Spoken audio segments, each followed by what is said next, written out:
যখন আরে আমার বাড়িতে তুমি যখন খুশি তখন আসবে, ডাকতে হবে কেন? না বিয়ান, আসলে এটা হয় না।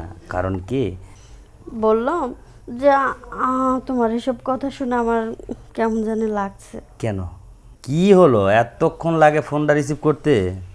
না, মানে আমি দেখতেছিলাম কার ফোন এটা। হ্যাঁ, দেখতেছিলাম কার ফোন। নাম্বারটা মনে হয় সেভ নাই, তাই না? না, নাম্বারটা সেভ করা হয় নাই। ও, আসলে গরিব মানুষ তো, এই জন্য নাম্বারটা সেভ হয় নাই। গরিব বড় লোক আসলো কোথায় থেকে? কেন? না মানে আমি নাম্বারটা সেভ করতে ভুলে গেছি, যার জন্য কোনো নাম্বার থেকে ফোন আসলে আর তার মধ্যে আবার দিয়েছো তুমি ভিডিও কল, এই জন্য আগে আমি দেখতেছিলাম যে কে। আচ্ছা ঠিক আছে, যাই হোক, এখন কথা হলো কি, কি অবস্থা, কেমন আছো সেটা বলো। অবস্থা ভালো, সব দিক দিয়ে মোটামুটি ভালো আছে। তাই? হুম। কিন্তু শরীরের দিকটা মনে হয় খারাপ, তাই না? আসলে শরীরের কথা আর কি বলবো, তুমি তো জানোই একা একা মানুষ, আর কত ভালো থাকা যায়। কেন? আমি কি বুঝি ভালো থাকতে দিতে পারি না? কিভাবে ভালো থাকবো? তুমি তো আমাকে ভালো থাকতে দিচ্ছ না। আমি কেন ভালো থাকতে দেব? কারণ আমাকে সবসময় ডাক পড়ে, আমি তো সবসময় বিয়ানের কাছে যাই, তো একটু ডাকের সাড়া দিয়ে আসি, সেটা তো বিয়ান ভালো করে জানে। তাহলে আমি ডাকলেই শুধু তুমি আসবে, আর আমার ডাক ছাড়া তুমি আসবে না। আমি যতক্ষণে ডাকটা না পাই ততক্ষণ আমি যাইতে কেমনটা লাগে।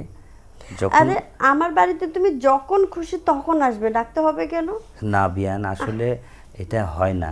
কারণ কি, ওই রকম মুখটা প্রতিদিন দেখতে গেলে মানুষের চোখে একটা খারাপ লেগে যায়।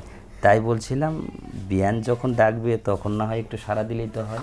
শোনো, তুমি যখন আমার বাড়িতে আসবে না, কেউ কিছু বলবে না, সবাই জানবে যে বিয়ানের কাছে বিয়ে আসছে, এখানে কি বলার আছে? তাই? এই কথা। হুম। কিন্তু বিয়ান, আজকে কিন্তু একটা মজার ঘটনা ঘটে যাবে। কি ঘটনা? যখন যাব না, হুম। ঘটনাটা কিন্তু অন্যরকম হবে আজকে। সেটা অন্য কীরকম হবে বুঝতে পারছো তো?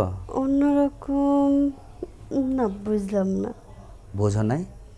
ওই যে একদিন যে অর্ধেকটা কাজ বাকি রেখে চলে আসলাম, সেটা আজকে পুরোটা শেষ করতে হবে। তোমার না মুখে কোনো কথা বাজে না। কেন মুখে বাজবে কেন?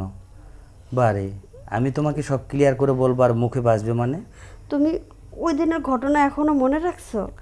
ওইটা তো এখন আমার ভিতর আছে, কারণ ওটা যতক্ষণে তোমার শেষ না করে দিয়ে আসবো ততক্ষণ আমারই তো কষ্টটা আরও বেশি বাড়তেছে। বোঝো না কেন বিয়ান? দেখো, আমি কিন্তু ওই দিনে সব কিছু ভুলে গেছি। হ্যাঁ, ভুলে যাওয়া ওটা তো। একটা অ্যাক্সিডেন্ট ছিল।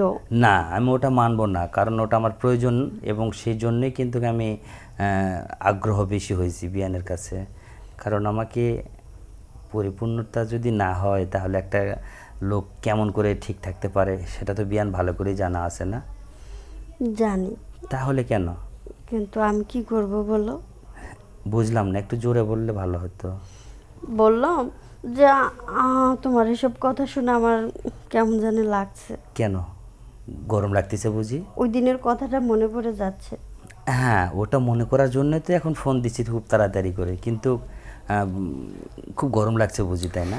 গরম? তোমার কথা শুনে আমি ঘেমে যাচ্ছি। তাই? হ্যাঁ। আরে, ঘেমে যাওয়াটা একটু তো আরো বাতাস ভালো। করো না। হ্যাঁ, বাতাস করব, কিন্তু যাইতেছি তো বাতাস করার জন্য, বোঝো না কেন? ইস,